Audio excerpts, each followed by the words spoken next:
Şiələrə tam olaraq bir səmimi bir söz deyəcəm. Və bu söz elə bir sözdür ki, heç kəs bunu inkar eləyə bilməz. Muhammedə, Allahın salamı olsun ona və onun ailəsinə, möcüzə Allah tərəfindən verildi. İmam Əliyə möcüzə Allah tərəfindən şiələr deyir verildi. İmam Hüseynə möcüzələr Allah tərəfindən verildi. Siz ey səmimi şiələr, indiyənə kimi hədislərimizi oxumusunuz. Minbərdə alimlərimizi, elm tələbələrimizi dinləmisiniz. Heç hesaba almısınızmı ki? Heç hesaba almısınızmı ki? Muhammedə o qədər möcüzə verilmədi. Amma İmam Əliyə, İmam Həsənə o qədər möcüzələr verildi ki, heç Muhammedə, Allahın salamı olsun ona və onun ailəsinə, möcüzə verilmədi. Sanki İmam Əli və yaxud da ki, İmam Hüseyin peyğəmbər imiş.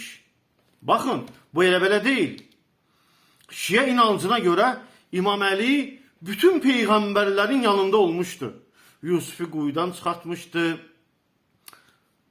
Yəni biz görmüşdük. Musa Aleyhisselamın yanında olmuşdu, İsa Aleyhisselamın yanında olmuşdu, Adam Aleyhisselamın yanında olmuşdu. Bütün peyğəmbərlərin yanında olmuşdu. Kömək vermişdi. Kömək eləmişdi Allahın izni ilə.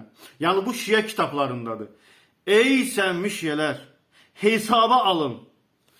Dəftər, ruçka götürün, görün sizin əqidə Muhammedin, Allahın salamı olsun ona və onun ailəsinə, heç o qədər möcüzə gəlməmişdi. Amma İmam Əliyə, İmam Hüseynə o qədər möcüzələr gəlmişdi. Subhanallah. Bilmək olmur. Sizin kitabları oxuyanda hansı rəsuldur?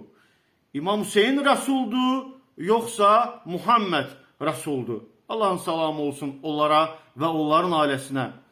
Bunu həqiqətən də inkar etmək olmaz.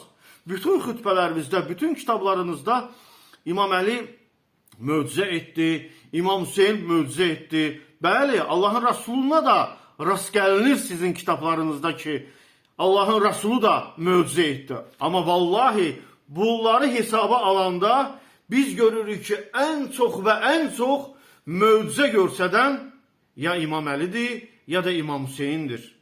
Amma Allah Rəsulunun o qədər də möcüzələri sizin kitabınızda yoxdur.